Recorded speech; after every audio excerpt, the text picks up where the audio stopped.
Patriarchs and Prophets, chapter 12. Abraham in Canaan.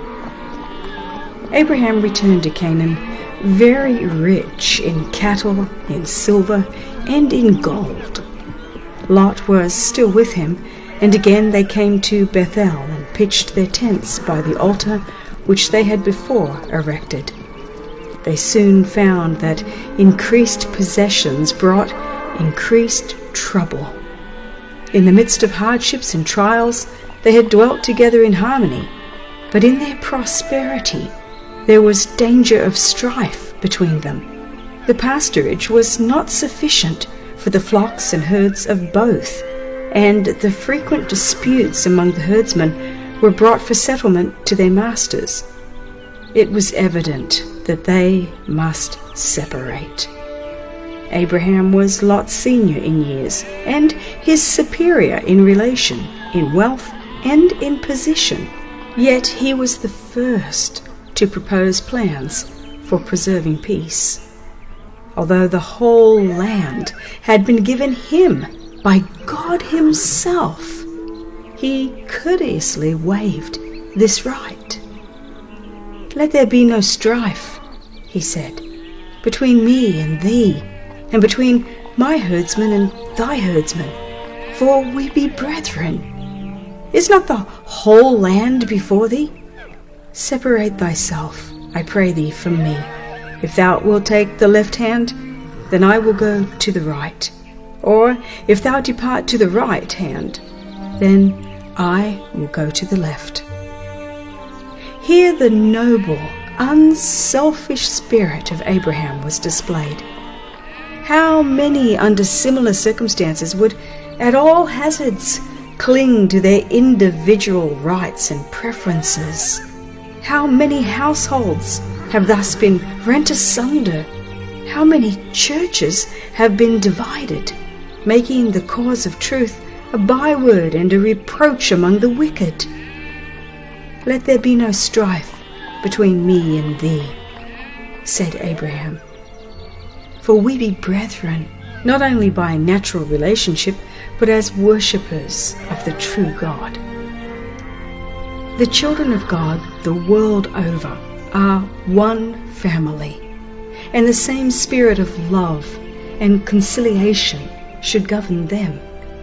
Be kindly affectioned one to another with brotherly love, in honor, preferring one another, is the teaching of our Saviour.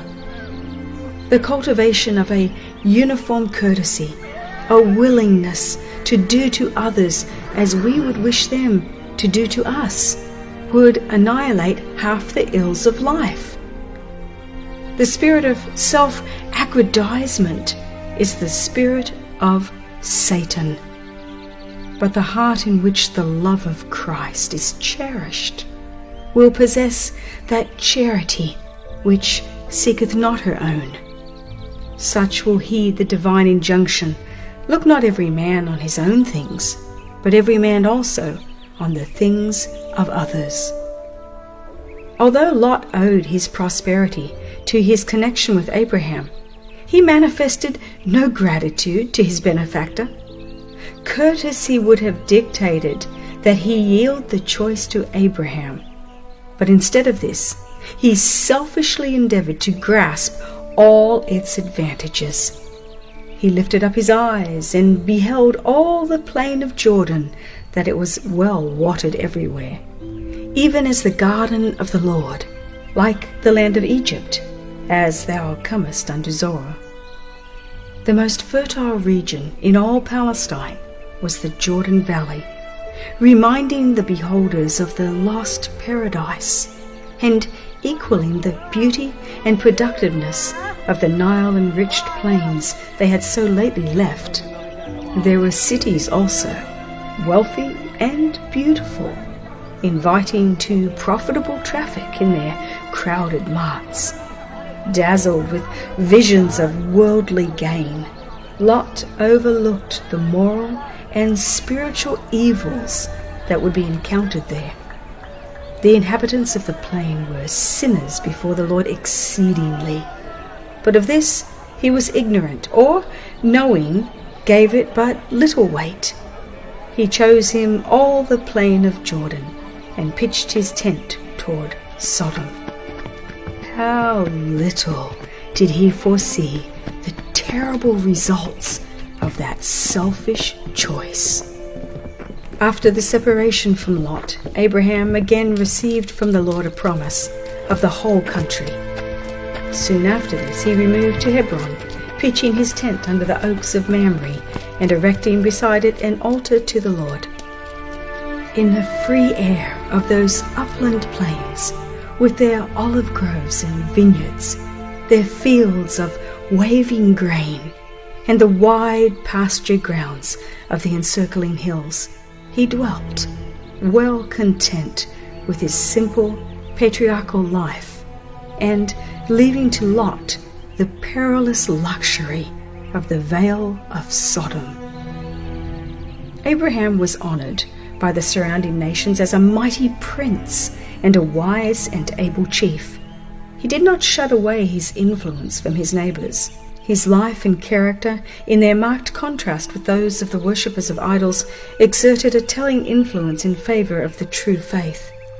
His allegiance to God was unswerving, while his affability and benevolence inspired confidence and friendship, and his unaffected greatness commanded respect and honor. His religion was not held as a precious treasure to be jealously guarded and enjoyed solely by the possessor. True religion cannot be thus held, for such a spirit is contrary to the principles of the gospel. While Christ is dwelling in the heart, it is impossible to conceal the light of his presence, or for that light to grow dim. On the contrary, it will grow brighter and brighter, as day by day the mists of selfishness and sin that envelop the soul are dispelled by the bright beams of the Sun of Righteousness. The people of God are his representatives upon the earth, and he intends that they shall be lights in the moral darkness of this world. Scattered all over the country, in the towns, cities, and villages, they are God's witnesses, the channels through which he will communicate to an unbelieving world the knowledge of his will and the wonders of his grace. It is his plan that all who are partakers of the great salvation shall be missionaries for him. The piety of the Christian constitutes the standard by which worldlings judge the gospel. Trials patiently borne, blessings gratefully received, meekness, kindness, mercy, and love habitually exhibited are the lights that shine forth in the character before the world, revealing the contrast with the darkness that comes of the selfishness of the natural heart.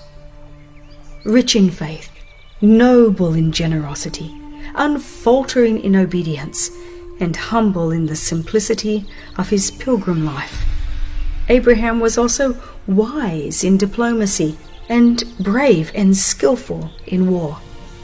Notwithstanding he was known as the teacher of a new religion, 3 royal brothers, rulers of the Amorite plains in which he dwelt, manifested their friendship by inviting him to enter into an alliance with them for greater security, for the country was filled with violence and oppression. An occasion soon arose for him to avail himself of this alliance.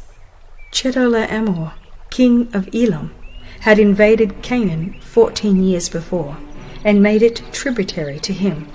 Several of the princes now revolted, and the Elamite king with 4 allies again marched into the country to reduce them to submission.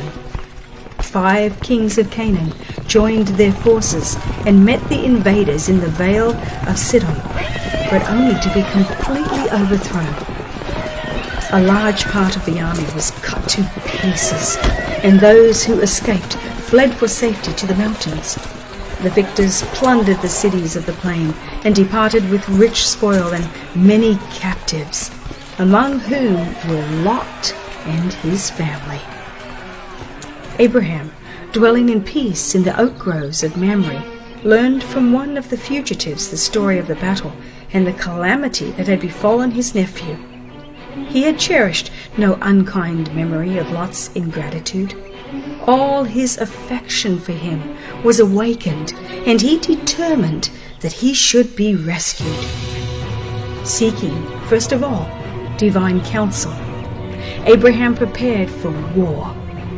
From his own encampment, he summoned 318 trained servants, men trained in the fear of God, in the service of their master, and in the practice of arms.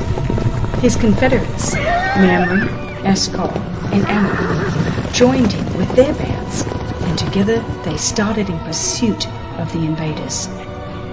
The Elamites and their allies had encamped at Dan on the northern border of Canaan. Flushed with victory and having no fear of an assault from their vanquished foes, they had given themselves up to reveling. The patriarch divided his force so as to approach from different directions and came upon the encampment by night. His attack, so vigorous and unexpected, resulted in speedy victory.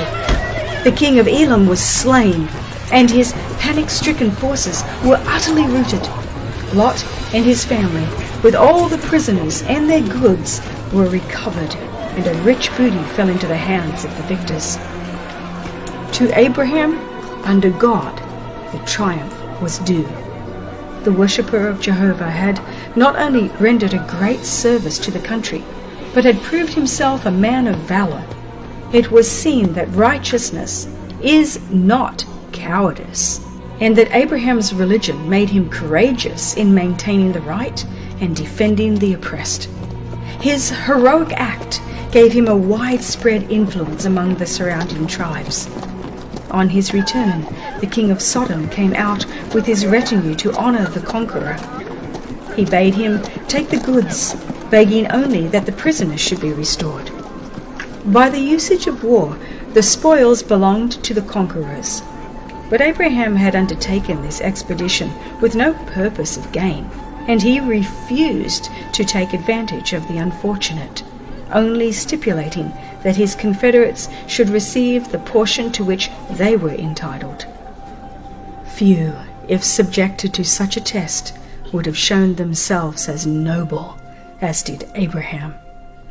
Few would have resisted the temptation to secure so rich a booty. His example is a rebuke to self-seeking mercenary spirits. Abraham regarded the claims of justice and humanity. His conduct illustrates the inspired maxim, "Thou shalt love thy neighbor as thyself."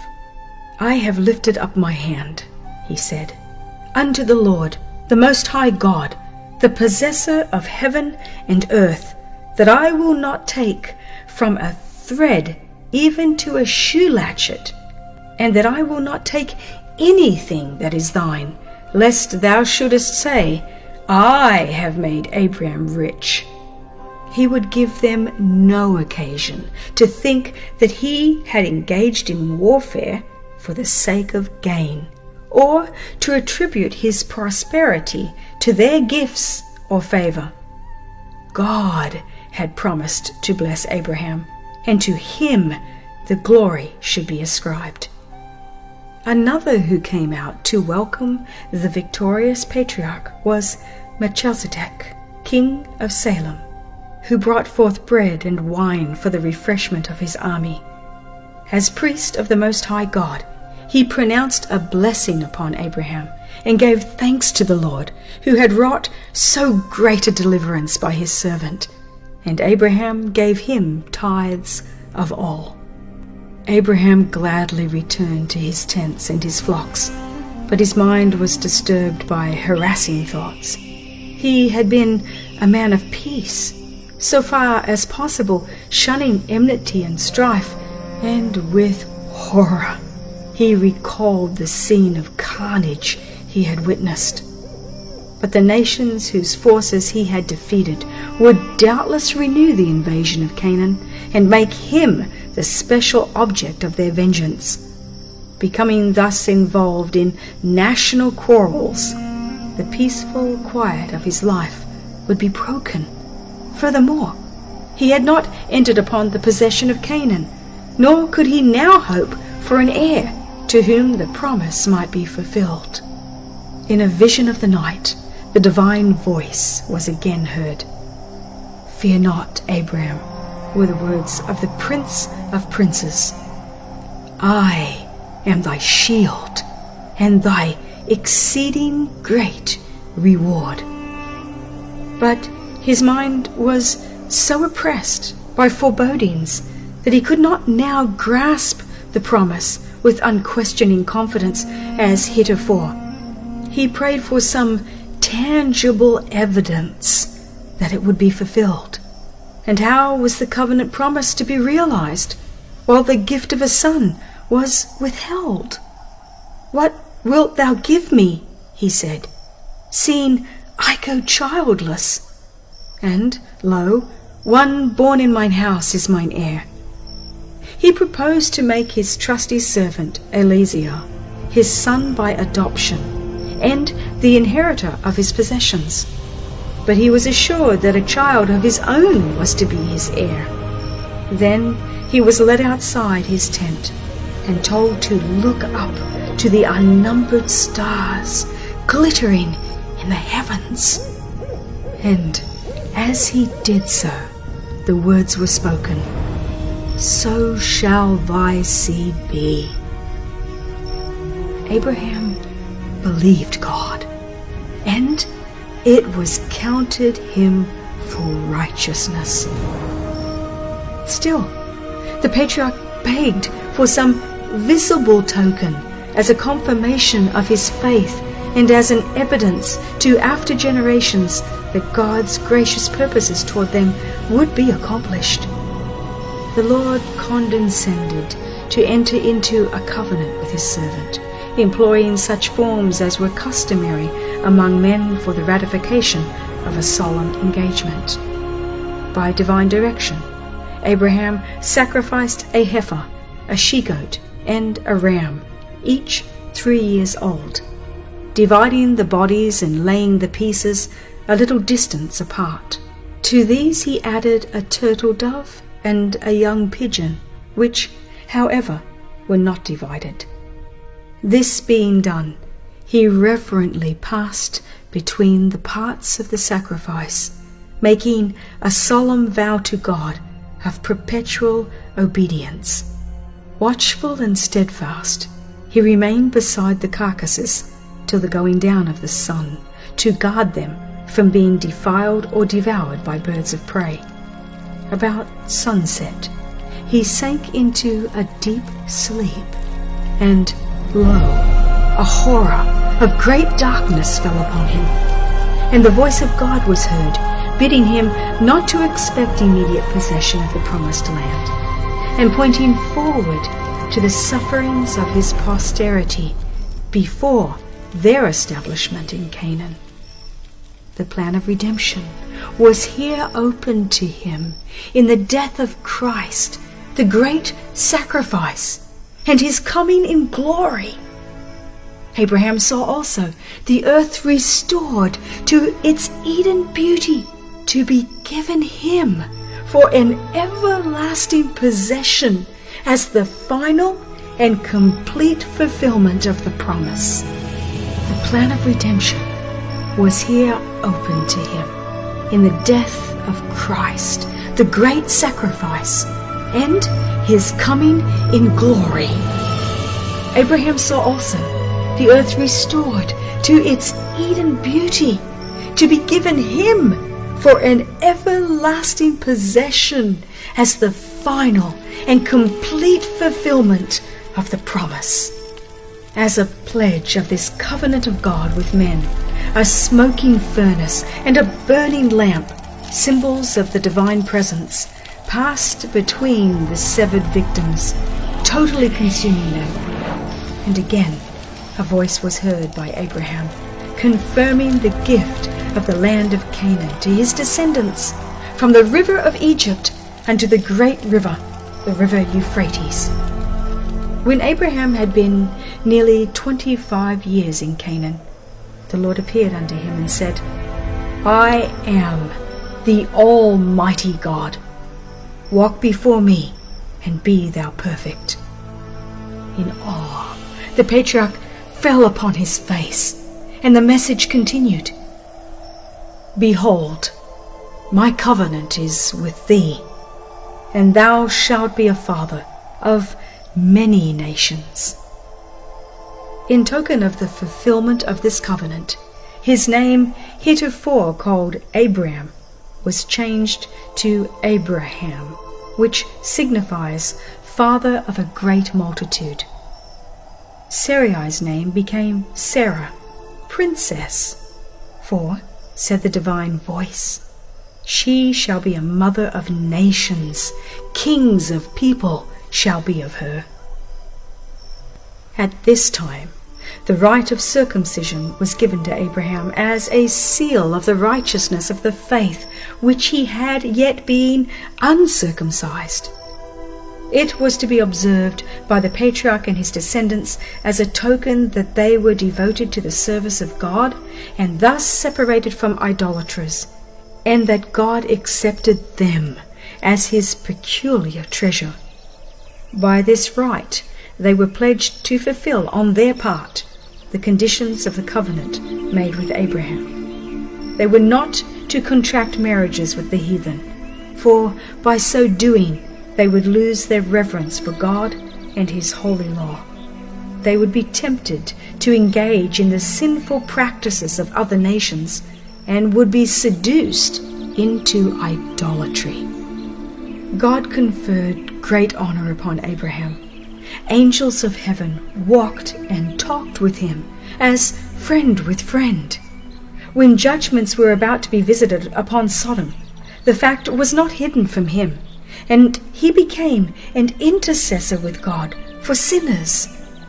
His interview with the angels presents also a beautiful example of hospitality. In the hot summer noontide, the patriarch was sitting in his tent door, looking out over the quiet landscape, when he saw in the distance 3 travelers approaching. Before reaching his tent, the strangers halted, as if consulting as to their course. Without waiting for them to solicit favors, Abraham rose quickly, and as they were apparently turning in another direction, he hastened after them, and with the utmost courtesy urged them to honor him by tarrying for refreshment.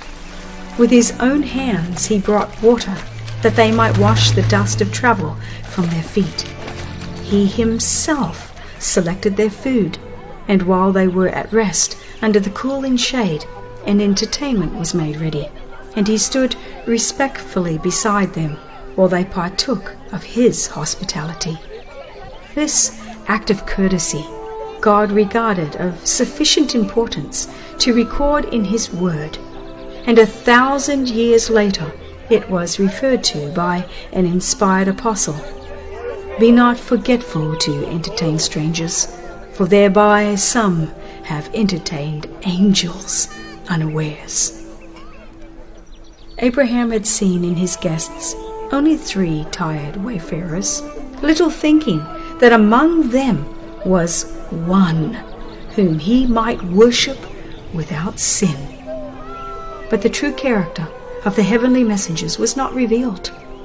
Though they were on their way as ministers of wrath, yet to Abraham, the man of faith, they spoke first of blessings. Though God is strict to mark iniquity and to punish transgression, he takes no delight in vengeance. The work of destruction is a strange work to him who is infinite in love. The secret of the Lord is with them that fear him. Abraham had honored God, and the Lord honored him, taking him into his counsels and revealing to him his purposes. Shall I hide from Abraham that thing which I do? Said the Lord. The cry of Sodom and Gomorrah is great, and because their sin is very grievous, I will go down now and see whether they have done altogether according to the cry of it, which is come unto me, and if not, I will know.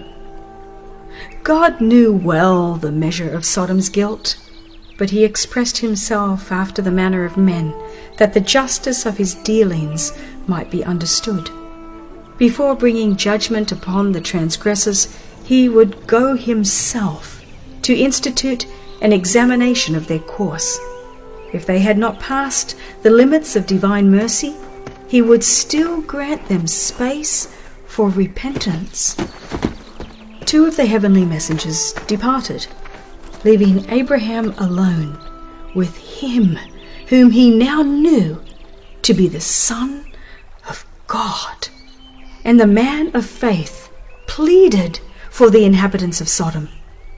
Once he had saved them by his sword, now he endeavored to save them by prayer. Lot and his household were still dwellers there, and the unselfish love that prompted Abraham to their rescue from the Elamites now sought to save them, if it were God's will, from the storm of divine judgment. With deep reverence and humility, he urged his plea. I have taken upon me to speak unto the Lord, which am but dust and ashes. There was no self-confidence, no boasting of his own righteousness. He did not claim favor on the ground of his obedience or of the sacrifices he had made in doing God's will. Himself a sinner, he pleaded in the sinner's behalf. Such a spirit all who approach God should possess. Yet Abraham manifested the confidence of a child pleading with a loved father. He came close to the heavenly messenger and fervently urged his petition. Though Lot had become a dweller in Sodom, he did not partake in the iniquity of its inhabitants. Abraham thought that in that populous city there must be other worshippers of the true God, and in view of this he pleaded, "That be far from thee, to do after this manner, to slay the righteous with the wicked. That be far from thee. Shall not the judge of all the earth do right?" Abraham asked not once merely, but many times, waxing bolder as his requests were granted. He continued until he gained the assurance that if even 10 righteous persons could be found in it, the city would be spared. Love for perishing souls inspired Abraham's prayer. While he loathed the sins of that corrupt city, he desired that the sinners might be saved. His deep interest for Sodom shows the anxiety that we should feel for the impenitent. We should cherish hatred of sin, but piety and love for the sinner. All around us are souls going down to ruin as hopeless, as terrible as that which befell Sodom. Every day the probation of some is closing. Every hour some are passing beyond the reach of mercy. And where are the voices of warning and entreaty to bid the sinner flee from his fearful doom? Where are the hands stretched out to draw him back from death? Where are those who, with humility and persevering faith, are pleading with God for him? The spirit of Abraham was the spirit of Christ. The Son of God is himself the great intercessor in the sinner's behalf. He who has paid the price for its redemption knows the worth of the human soul. with an antagonism to evil such as can exist only in a nature spotlessly pure, Christ manifested toward the sinner a love which infinite goodness alone could conceive.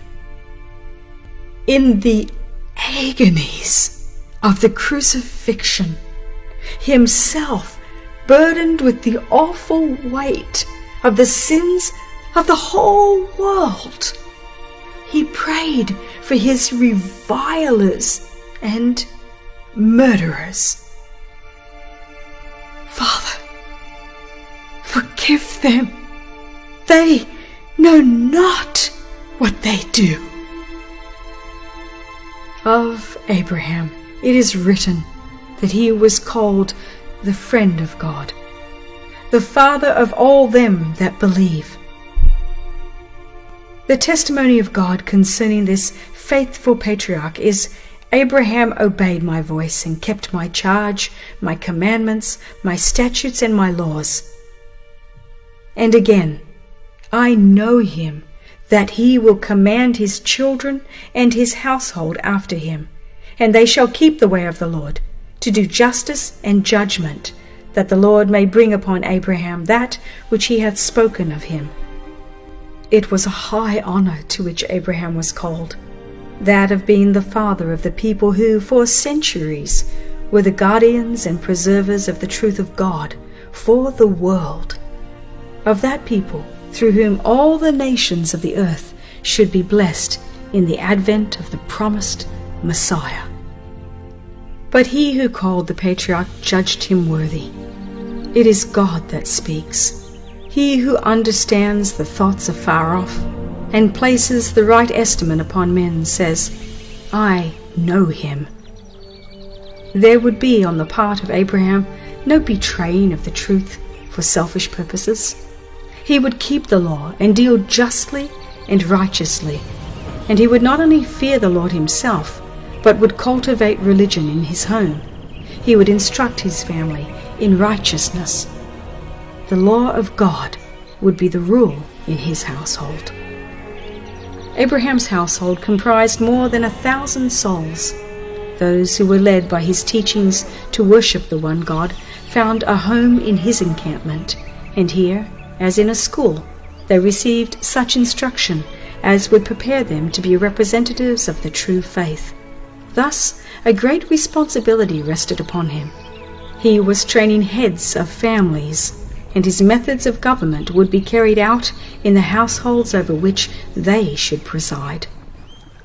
In early times, the father was the ruler and priest of his own family, and he exercised authority over his children, even after they had families of their own. His descendants were taught to look up to him as their head in both religious and secular matters. The patriarchal system of government Abraham endeavored to perpetuate, as it tended to preserve the knowledge of God. It was necessary to bind the members of the household together in order to build up a barrier against the idolatry that had become so widespread and so deep-seated. Abraham sought by every means in his power to guard the inmates of his encampment against mingling with the heathen and witnessing their idolatrous practices, for he knew that familiarity with evil would insensibly corrupt the principles. The greatest care was exercised to shut out every form of false religion and to impress the mind with the majesty and glory of the living God as the true object of worship. It was a wise arrangement which God himself had made, to cut off his people so far as possible from connection with the heathen, making them a people dwelling alone and not reckoned among the nations. He had separated Abraham from his idolatrous kindred, that the patriarch might train and educate his family apart from the seductive influences which would have surrounded them in Mesopotamia, and that the true faith might be preserved in its purity by his descendants from generation to generation. Abraham's affection for his children and his household led him to guard their religious faith, to impart to them a knowledge of the divine statutes as the most precious legacy he could transmit to them, and through them to the world. All were taught that they were under the rule of the God of heaven. There was to be no oppression on the part of parents and no disobedience on the part of children. God's law had appointed to each his duties, and only in observance to it could any secure happiness or prosperity. His own example, the silent influence of his daily life, was a constant lesson. The unswerving integrity, the benevolence and unselfish courtesy which had won the admiration of kings were displayed in the home. There was a fragrance about the life, a nobility and loveliness of character, which revealed to all that he was connected with heaven. He did not neglect the soul of the humblest servant. In his household there was not one law for the master and another for the servant, a royal way for the rich and another for the poor. All were treated with justice and compassion as inheritors with him of the grace of life. He will command his household. There would be no sinful neglect to restrain the evil propensities of his children, no weak, unwise, indolent favoritism, no yielding of his conviction of duty to the claims of mistaken affection. Abraham would not only give right instruction, but he would maintain the authority of just and righteous laws. How few there are in our day who follow his example. On the part of too many parents, there is a blind and selfish sentimentalism, miscalled love, which is manifested in leaving children with their unformed judgment and undisciplined passions to the control of their own will. This is the veriest cruelty to the youth and a great wrong to the world. Parental indulgence causes disorder in families and in society. It confirms in the young the desire to follow inclination instead of submitting to the divine requirements. Thus they grow up with a heart averse to doing God's will, and they transmit their irreligious, insubordinate spirit to their children and children's children. Like Abraham, parents should command their households after them. Let obedience to parental authority be taught and enforced as the first step in obedience to the authority of God. The light esteem in which the law of God is held, even by religious leaders, has been productive of great evil. The teaching which has become so widespread that the divine statutes are no longer binding upon men is the same as idolatry in its effect upon the morals of the people. Those who seek to lessen the claims of God's holy law are striking directly at the foundation of the government of families and nations. Religious parents, failing to walk in his statutes, do not command their household to keep the way of the Lord. The law of God is not made the rule of life. The children, as they make homes of their own, feel under no obligation to teach their children which they themselves have never been taught. And this is why there are so many godless families. This is why depravity is so deep and widespread. Not until parents themselves walk in the law of the Lord with perfect hearts will they be prepared to command their children after them. A reformation in this respect is needed, a reformation which shall be deep and broad. Parents need to reform. Ministers need to reform. They need God in their households. If they would see a different state of things, they must bring His word into their families and must make it their counselor. They must teach their children that it is the voice of God addressed to them and is to be implicitly obeyed. They should patiently instruct their children, kindly and untiringly, teach them how to live in order to please God. The children of such a household are prepared to meet the sophistries of infidelity. They have accepted the Bible as the basis of their faith, and they have a foundation that cannot be swept away by the incoming tide of skepticism. In too many households, prayer is neglected. Parents feel that they have no time for morning and evening worship.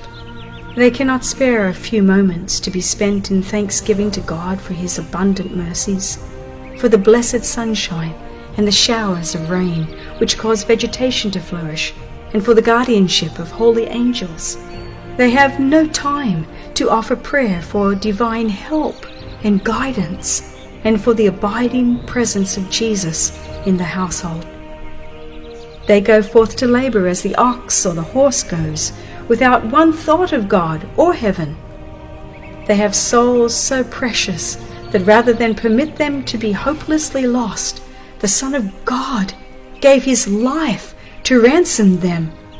But they have little more appreciation of His great goodness than have the beasts that perish. Like the patriarchs of old, those who profess to love God should erect an altar to the Lord wherever they pitch their tent. If ever there was a time when every house should be a house of prayer, it is now. Fathers and mothers should often lift up their hearts to God in humble supplication for themselves and their children. Let the father, as priest of the household, lay upon the altar of God the morning and evening sacrifice, while the wife and children unite in prayer and praise. In such a household, Jesus will love to tarry. From every Christian home, a holy light should shine. Love should be revealed in action. It should flow out in all home intercourse, showing itself in thoughtful kindness, in gentle, unselfish courtesy. There are homes where this principle is carried out, homes where God is worshipped and truest love reigns. From these homes, morning and evening prayer ascends to God as sweet incense, and His mercies and blessings descend upon the suppliants like the morning dew. A well-ordered Christian household is a powerful argument in favor of the reality of the Christian religion, an argument that the infidel cannot gainsay. All can see that there is an influence at work in the family that affects the children, and that the God of Abraham is with them. If the homes of professed Christians had a right religious mold, they would exert a mighty influence for good. They would indeed be the light of the world. The God of heaven speaks to every faithful parent in the words addressed to Abraham. I know him, that he will command his children and his household after him, and they shall keep the way of the Lord, to do justice and judgment, that the Lord may bring upon Abraham that which he hath spoken of him.